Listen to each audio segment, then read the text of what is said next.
Hello, everyone, and welcome to today's slightly different and special episode of the Self Improvement Project.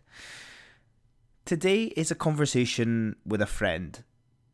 I've connected with Sam Sager on Twitter over the last few months, and funnily enough, I messaged him about discipline in exercise relating to some of the recent podcast episodes that I've done on the topic. Now, the reason I reached out to Sam is because he resonates a lot with exercise in the sense of the approach I take with the self-improvement project. And funnily enough, he is currently launching a fitness program in April coming up this year. So I thought I'd talk to him about it. In the show notes, I'm going to include the link for the course, as well as Sam's Substack, where you can see his posts and subscribe to it. He writes beautifully on fitness, exercise, enjoyment, our approach towards it. It's very refreshing to see nowadays online. Sam is also, I'll put his contact details in the show notes as well. He's very open for people to connect or DM him on Twitter with any specific questions, whether that's about fitness or just about the course in general. I'll give you a little introduction to Sam just now from his own bio, but I hope you enjoy the show. Sam is the coach of Intuitive Fitness. As a kid, he was obsessed with sports and eventually played baseball in college.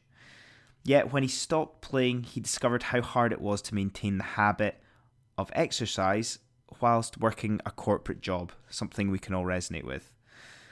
His journey to recapture his love of exercise led him to become a personal trainer to help others embrace fitness.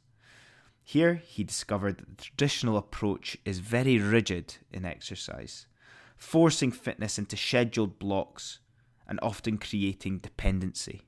So he shifted to a virtual coaching model where he could focus on helping others develop the ability and confidence to carve their own paths. Guys, I'm really excited and pleased to be able to share this conversation with you. We explore elements of discipline within exercise, as well as Sam's philosophy around fitness. So as I said, I will share all of the information in the show notes for you to go and find Sam, connect with him, check out his course, and I hope you enjoy listening. Cheers. I obviously reached out to you. Timing wise, it was probably a bit weird as well.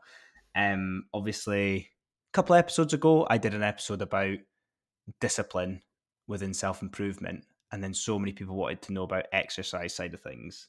Now you've obviously, I'll let you chat about the course and stuff like that, we'll delve into it and things, but I think, what are your kind of like first off thoughts, I guess, around discipline, exercise, all those sort of things?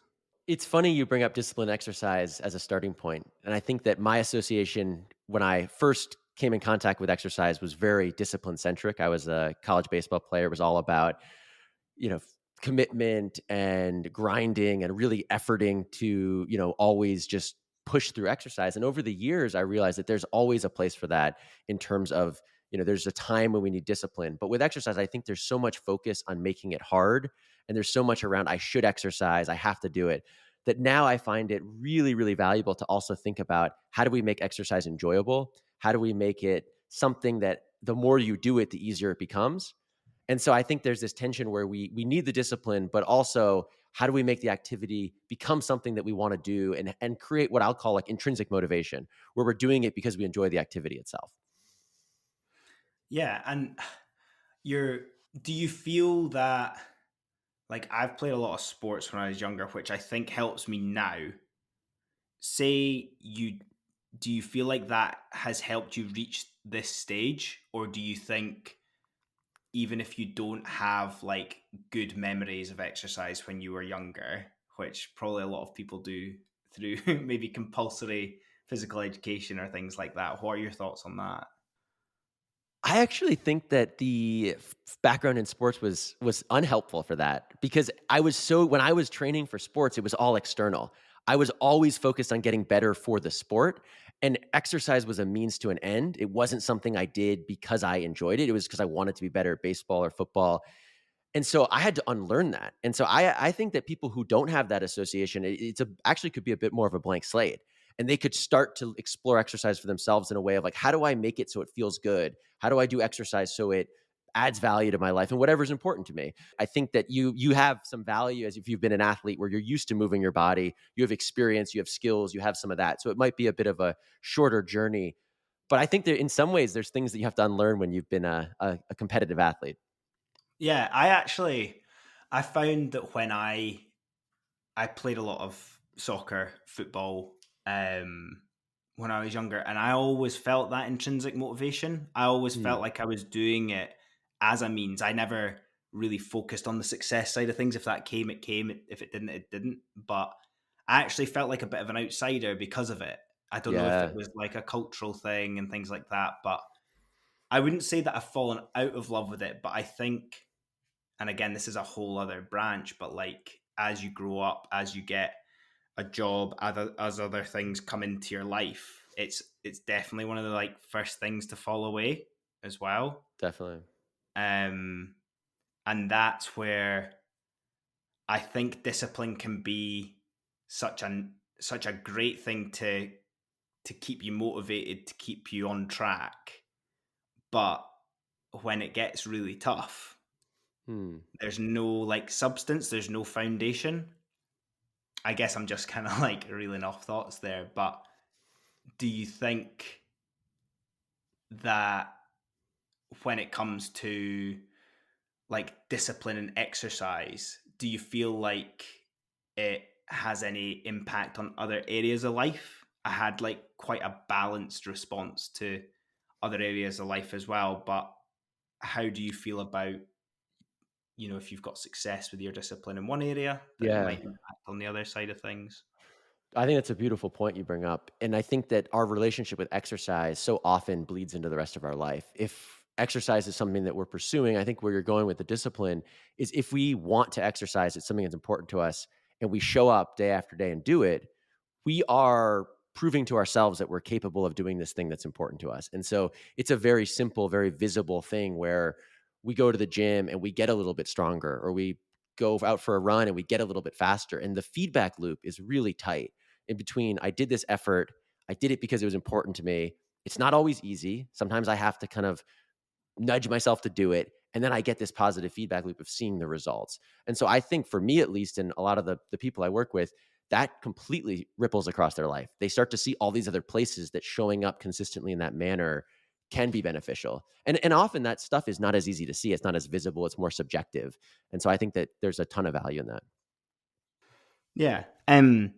It provokes thought with me, and again, this is where we're maybe touching on different points of your course that we can kind of explore throughout. But I I'm not very goal orientated with my exercise. I would say having goals is really good for discipline because it's that tangible thing that you can use. But I'm very much, and this is why it interests me so much, but I'm very much around probably two things. I'm around that enjoyment of, if I go for a run, I know it's going to make me feel good later. I know that because I don't want to do it in a certain time or reach a certain distance, I'm just going to do it to push myself. I'm going to do it because I know making it difficult is going to make me feel good. But there's also like an element of I would want to feel like this forever with Hmm. with exercise. I've still got times where I turn up and I don't want to cycle to work, or I don't want to go to the gym, whatever it is, which we'll all have. But there's an element that I would want to be, 50, 60, and I can still do these things, albeit maybe a bit I'll be a bit sore, or I'll have some more aches and pains Yeah. when recovering. But it's very important that that longevity is a part of the exercise as well. Um, which I guess is maybe like a nice little lead into to some of the elements of the course. Quickly on that, because I think that you're bringing up a beautiful point, that a lot of people are exercising because they want to feel good over the course of their life, and the longevity side is really important to them. I joke it's kind of like saving for retirement. We all know we should save for retirement, but it's not exactly fun, and it's hard to get the motivation in the moment if we're focused on how much money we'll have 50, 60 years from now. And so I think that while it's really valuable to remember, like, hey, I'm doing this so that I can lift my grandchildren up when I'm older, that's important. I also think it's incredibly important to bring that value into the present moment. And so I think what you said earlier around noticing how much better you feel when you go for a run, both at the end of the run, but also I bet that afternoon when you're working or when you're with your friends, you also feel better. And so bringing the value into the present moment where we experience it is incredibly valuable. Yeah, and like even just thinking there, like I've got a little river that's like a five 5 minute jog down there. But if I'm, I know you'll appreciate this as well, but if I'm down there running through a forest trail and it's a bit sunny and it's a bit cold, like you talk about that being present. It's amazing you know, probably the gratitude that flows through you, the Mm, element of like, oh, I'm so lucky that I'm outside pushing myself, feeling like my lungs like going on fire and stuff like that. It's good, but I think it's one of these things that can be really underappreciated when, um, like you say, maybe if you're in a bit of a rut and like, even just thinking there, like if you're at work and you've not exercised for like 3-4 days, it's going to have an impact on your mood at work. Do you know what I mean? But if you exercise in that morning and then later on in work, you might be a bit tired, but you're like, oh, it's a satisfactory feeling that you've yeah. that you've earned it. So, well, I think probably a nice time. I'd love to hear you chat about this course. So obviously I Mm, messaged you about discipline and you were chatting about how you are launching this course. Now it depends when we put out this episode. It might be tomorrow, which would be amazing. But again, even in the like long-term side of things, the foundations of intuitive fitness is like your first I guess exercise fitness um course that you've run. mhm. How would you describe it to someone that I guess would be like, oh, I enjoy exercise. I've done a couple of programs in the past. How would you describe it to someone from your point of view? Yeah. So, what I'm trying to create with the course is a place that people can come to experience the fact that exercise can be enjoyable in the ways that we're talking about, right? So, there's stuff that you're going to learn, but my hope is through learning those things, you'll apply them in your own life and get at least a few of those experiences where like, oh, wow, I can actually enjoy exercise. The other side of it, is this idea of like intuitive. And I think in the fitness world, so much is other people telling us what we should do. You have to deadlift, you have to go for long runs. And I think there's actually a lot less than, there's a lot more flexibility in what we do, and it's more important about how we do it. And so my hope is to give people the information, the knowledge they need to have the confidence to take more of a self-guided approach where they're doing things because they want to, and they're not just kind of listening to everybody else and constantly jumping between things. And so a big part of it is giving people a framework to use where, I think effective exercise can be pretty simple as long as you don't get lost in the noise of everybody telling you everything you need to do. And so my hope for people coming out of it is they'll enjoy exercise a bit more, they'll feel more confident in making their own. And then I like to frame it around this lifetime. It's a lifetime of exercise we're talking about. Like the progress happens over time, so they feel like they have what they need to really embrace this over the long run. And I think, trying to put myself in the shoes of someone, but also just in moments in my life as well where you maybe feel like a bit lost with exercise. Yeah. You obviously played baseball at college. Like when that comes to an end for Mm. some reason or another, there is like a fork in the road where you need to make a decision around what exercise is to you. And I think, you know, talking about the why behind your exercising, do you have people that you've talked to before that I guess strongly resonate with a why, that have maybe been like inspirational in that sense for someone that's maybe looking for like inspiration with exercise at all, or anything that's resonated with you? In terms of the why, I think what's always interesting when I talk to clients and people about it is they'll often share similar things at the surface. Like, I want to lose a little bit of weight. I want to get stronger. And then if you ask a few more questions and go beneath the surface, there's often other things and there's more meaningful. I think it's an area where a lot of people don't know exactly why they do it. Like, I didn't know when I stopped playing baseball, I kept going to the gym and I had some moments where I just was like, why am I here? Like, I don't know why I am even doing this anymore. And it took a process of kind of going down a winding journey to figure that out. And the other big part of it is it changes over time, right? Like, you may be pursuing one goal or you may think you want to lose weight and then you start to and you're like, oh, but I don't feel as strong as I used to. And you get pulled in a different direction. Um, so yeah, I guess the motivation, the why, it's a super complicated, messy area that I think more people should really get interested in. Yeah, and I think what hit me there was like you talk about those kind of common things that people exercise for. They want to lose a bit of weight, they want to get a bit stronger, they want to hit a PB sort of thing.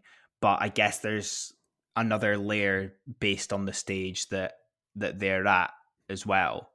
Um, Especially when it comes to, like, I just keep coming back to stage of life and lifestyle, like how Mm, those two integrate so much. Like, I've not got kids, but if I had kids, it'd be totally different how I would be yeah. feeling, um, as well. And I think when we've got so many other facets in our life, that enjoyment with exercise as part of the lifestyle can be so important.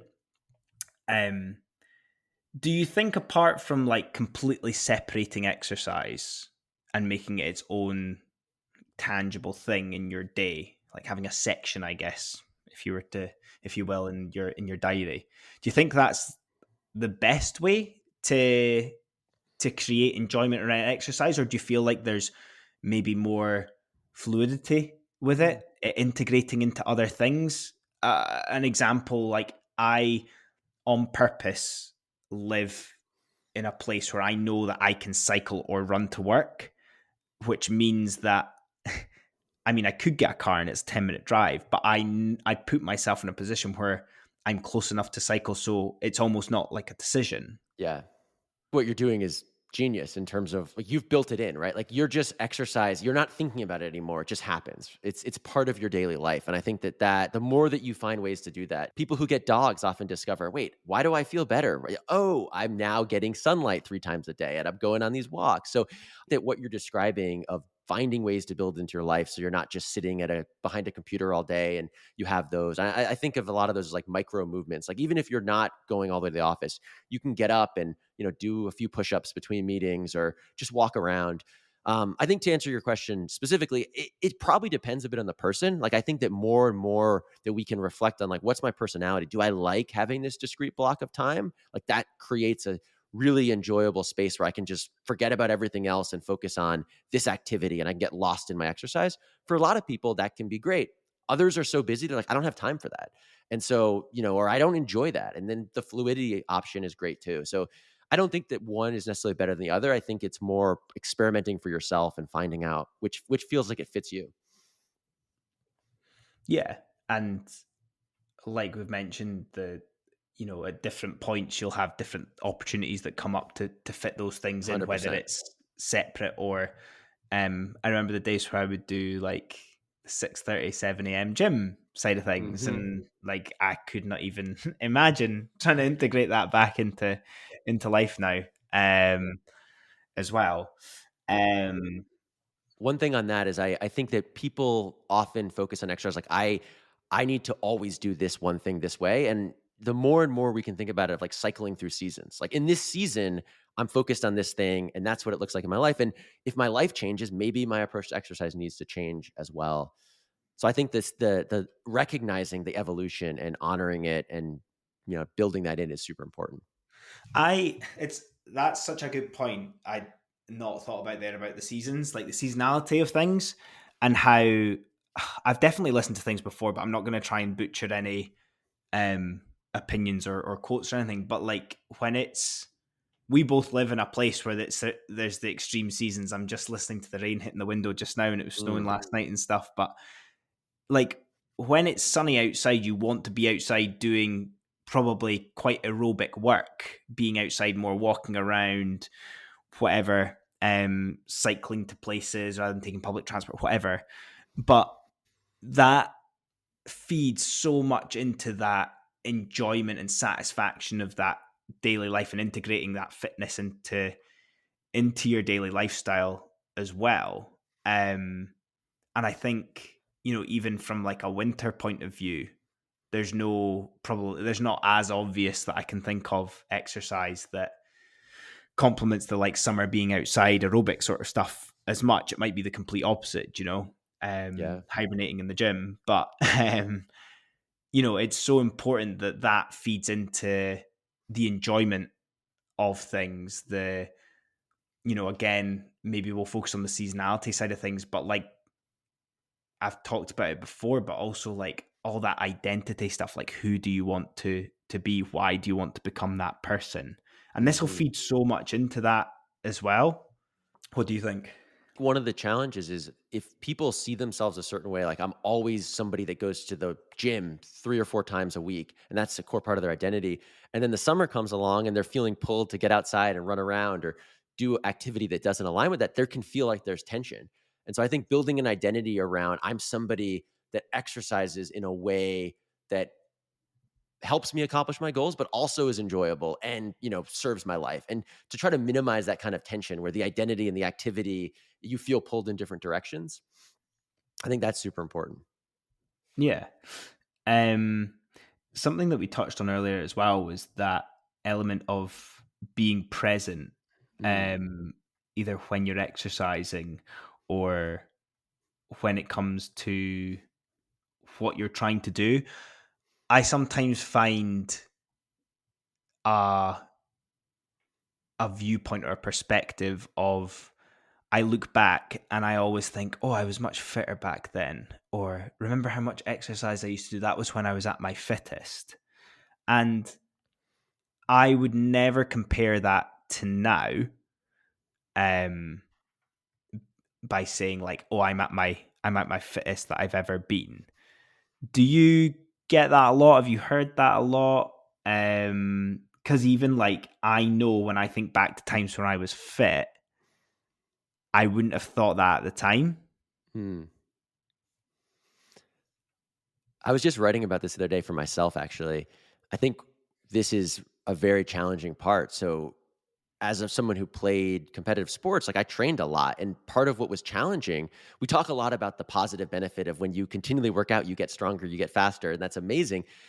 If you then go and get a corporate job and you're, spending 12 hours a day under fluorescent lights, you don't have as much time. Inevitably, you're going to exercise less and you're going to be less strong and a little bit less fit. And that can be super frustrating. Like I remember going to the gym and feeling just deeply, deeply frustrated knowing I couldn't do what I could do a year ago or 2 years before.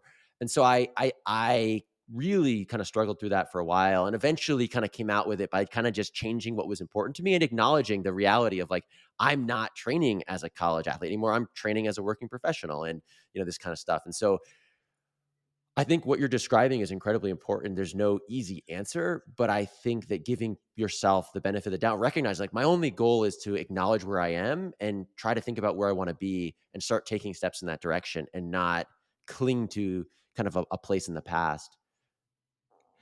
Yeah, and look, I completely resonate with that frustration, but it's very difficult to accept. Yeah. Um, at Well, the I will same I will time, I will add that once you have gotten somewhere, it's easier to get back than it was to get there in the first place. So, from my experience seeing people, like, if you've been a certain level of fitness and that, it's easier to get back there than it was to get there in the first place, in most cases. So, if that's important to you, it's possible. But often I think you realize, like, "Oh, I actually don't need to do that anymore. There's new terrain I can pursue." yeah, I think as well. You talk about the corporate job where you go from being a full time athlete, essentially, if you're in like college, university, to being a full time worker. And it's just not gonna be the same. But I think that there's something there that even if it is I know the answer is, we try and keep consistent and we try and keep things going so that we don't, lose fitness and we have to start again, even though we would be able to make it up. But do you feel like there is elements of like stop start to it as well? These moments of change in life, whether you get a job or whether you're needing to work on a project or whether you're needing to commit more time to certain things like family, or you just decide like socially you've been out of the loop and you feel like, you know, in debt to that, to your friends and family, so you need to spend more time with them. Do you feel like it depends on the extremities, but like exercise taking a hit for that? Or do you feel like it's like a constant cycle of maybe, I'm trying to think of maybe like the best metaphor or anything, but like you would almost like shed, wouldn't you? Like you'd shed, right? That's what I've been doing the last 6 months. And, maybe something new's coming up. I need like a new layer and this is what I need to work on, sort of thing. I'm not obviously saying like you would completely stop, but what how do you feel about that kind of like change of things, circumstances or whatever?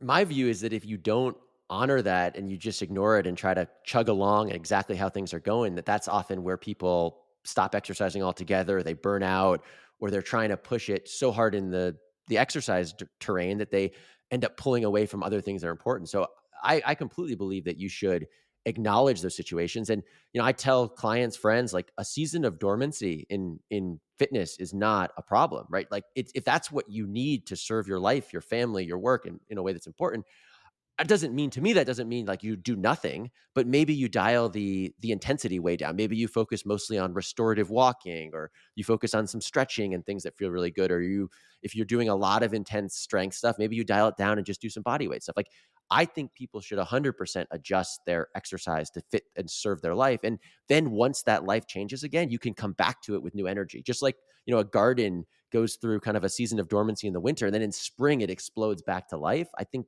honoring that seasonality is super important. Yeah, I think that's like a really good image, isn't it? Around, you could be out in the garden trying to trying to help it during the winter, but it's just a Yeah. lost cause sometimes. Yeah. So, If the um, plant is trying to grow in the winter and they're in the garden, and the plant that is supposed to be dormant is trying to grow, it will die, right? Like mm, I think that's a really powerful metaphor. If we are dealing with stress, with burnout, like just chugging along and overdoing it here is actually detrimental. and it makes me think, you know, what about, you know, and you might experience this through your course, through anybody that does it, but like those that have just, for years, there's, like you talk about this dormancy, like there's just nothing, and it's maybe like, essentially it could be ground zero. It could be Mm. we're wanting to reverse certain health things or even reverse any psychological side of things, not to get too like extreme or serious or things like that, but like their answer to this is enjoyment. Yeah, There's not going to be any longevity around sustained health if there's no enjoyment there. When you're already not feeling great about yourself, you're taking the action, you're recognizing things you need to do, but that's like a long process, a long journey. um any thoughts on that side of things from like an extreme, I guess? totally. That to me is everything, right? Once you start to enjoy it, it's so much easier to sustain. And I think if you're talking about someone who's ground zero, who has not been doing much, I think the tendency and the push from so many places is just jump in. And the bar of what's expected to do is pretty high. I need to do 45 minutes in a workout for it to count as exercise. And I just totally disagree with that. I think the beauty of if you've not been exercising is you actually don't need that much to start moving the needle in the right direction. You don't need that much to start a snowball. Like if Lawrence, if you're somebody that exercises a lot and you can do 25 push-ups straight, right? You need to do 25 push-ups before you hit the edge of your capacity. So the first 20, 24, they're just warming up for those last couple that are really pushing you. If you're someone that never does push-ups and can do two or three, well, you doing two or three push-ups is pushing the edge of your capacity. And so when you're starting, going really slow, getting going, savoring a few moments of enjoyment, to me is so, so valuable. Yeah, and you're so right. There's that like edge, isn't there, of capacity, regardless of where you're at. So that's obviously going to make that difference. And ultimately, that enjoyment comes from feeling good as well, which again, the nice thing about exercise is it's very unique in that sense that it brings that pleasure um through that enjoyment of pushing yourself and things like that as well. Yeah. So um Let's touch on that real quick because I think you sure. brought up like when I hear you talk, it's clear that you enjoy like the sensation of going for a run. You enjoy that. You described it, and you're out in nature, you're feeling it.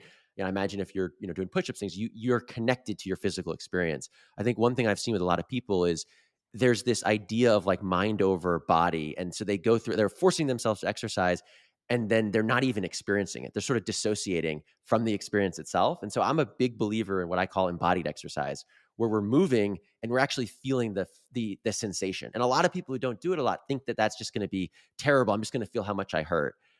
But I think that when you open yourself up to that experience, you also open yourself up to feeling the satisfaction, the enjoyment, oh, my heart is beating a little bit faster. Oh, my, muscles are fatiguing. Yeah, that's kind of a challenge, but it also can feel really good. And I think the people that love exercise have found how good that experience can feel. Yeah, and it floods me with so many thoughts around expectations of exercise, how exercise should look. um I think one of my biggest fears would be being forced to use a cross trainer. Do you know? Like, I just think it looks like the most boring thing in the world. But like, there's an expectation potentially if you go to the gym to do cardio that you must do some cross trainer, and Yeah. you are completely missing out on that experience to be at one with how your body's feeling, to completely appreciate reaching the edges of your physical capabilities. um and yeah, just experiencing that as a whole is such like I go back to like that feeling of gratitude around like actually being in a position to push yourself and things like that. And I guess, is there a perception thing at play as well that you think has an impact on the enjoyment of exercise? You touched on, right, I've read this tweet and it says, right, you need to do 5 deadlifts Hmm. at 80% capacity, and you need to do that for 6 months and then you'll look like this, whatever you want to example you want to use. But is there a perception there? I'm not just talking about the gym, it's like, right, I wind my mates up on Strava because I'm like, oh, PB here. Oh, are you gonna get a P? And I do it for a laugh, but like obviously a lot of people use that as like a perception or an expectation side of things. How do you think that, or do you have any thoughts on how that feeds into the enjoyment, or whether they kind of do they face off against each other? Is that a thing?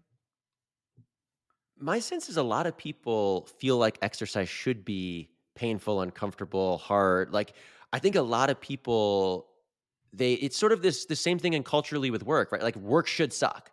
And like people have these scripts and these frames and the idea that these things can be enjoyable is something that they're not expecting that, and that makes it even less likely to happen. Another one is as you start to exercise and things get a little bit uncomfortable, you start to hear voice like there are like it's common to hear like a voice like this is uncomfortable, I'm tired, right? Like or my body can't do this. And I think like anytime you do things that are pushing the edge of our comfort, it can be uncomfortable, especially if you're not used to it. And so my encouragement is in those moments rather than like just kind of pulling away from the experience and kind of either like completely stopping is to just listen, to pay attention and say, is my body actually at the edge of its capacity? Like, does it feel like something's about to stop? And if so, like the more you listen, the better, because then you can stop. But often what you realize is, oh, it's just mildly uncomfortable. And then you pay attention. And I don't know if this has ever happened for you on a run, but as soon as you tune in, it almost transforms. You're like, wait, oh no, now I actually have the second wind and I don't feel that. Does that ever happen to you? Yeah, I think I don't run that long now. I quite like to do like interval stuff, but when I did marathon training a few years ago, you'd and maybe this is the bad thing, you've obviously got to pace long distance stuff, and when you feel like you've got a second win, you almost get like that encouragement mentally, but like physically as well. Mm, And there's been times where you know you lean into that too much, and you do end up, right, totally. I Yeah. needed to pace it, and I've done myself Yeah. in here. But um I think it's a very it's very tough to describe. You could go as extreme to say it's an out of body experience. You could um talk about how it's one of these things that you actually, you know need to go through all of that pain in order to reach that elevated state of mind or that physical sensation. It's that classic you need to earn it side of things as well. But there is definitely that like that pain. Um, if it's a bit of a shorter run, it's Yeah. definitely the first few kilometers, Yeah. when it's burning. So Are you familiar with the book Flow and those ideas? I've not read it. I know, Okay. It's one of but those yeah, that, you don't even need to read to get a general sense of yeah, it, but yeah, yeah, one thing I like about it is they talk about how one of the best ways to create flow is when the difficulty is at the right level. So it's if it's too challenging, whether it's exercise or, you're trying to learn software engineering, but it's so hard that you're beyond, like, you can't even make any progress. And if it's too easy, we get bored, right? So there is this sweet spot. And I think it's so true with exercise, and long distance is hard too because you don't even know it till it's too late, right? You find out like miles later that, oh crap. But I think that my point with all this is experiencing flow is deeply satisfying. And so when we find the right level of difficulty and we lean in and we lose ourselves in that moment, all of a sudden the physical discomfort can transform and you start to feel the growth. You like start to feel your body do something it's never done before. And that makes you feel like a little kid again. We're like discovering the sense of possibility. yeah, and that you know, I think that is like full circle for this enjoyment around fitness. Everything you're wanting to achieve is to find that sense of that. Mm, Um, and I think, yeah, full circle, man. I think that's a really nice place to kind of wrap um, with that sort of stuff. Because yeah, I mean, if regardless of what stage you're at, you're a beginner, you know, trying yoga for the first time, or trying weights for the first time, or going for a long distance run for the first time, that edge of capacity continues to change as you go. So what gave you flow at the start won't give you flow later on, but it's still possible side of things as well. yeah. So I like to say it matters so much less where you start than that you start, because this will all evolve, right? It just starting, picking something you like, getting going. To me, that's everything, because you'll start to encounter these things. You'll realize what you actually want, and that'll get everything to begin moving in the right direction. well, guys, I hope you enjoyed listening to our conversation there. I hope you have some tangible things to take away and implement into your own fitness exercise regime and philosophy, your approach, and how you take this forward. And as I mentioned at the very start, I'm going to include everything in the show notes for you. But Sam's such an approachable person. Reach out to him if you have any questions, if you want to. He's also said that if you do apply for the course, just put in a note to him so that he knows that you found him through the self-improvement project. That would be amazing. So thanks again for listening, guys, and I'll see you all next time.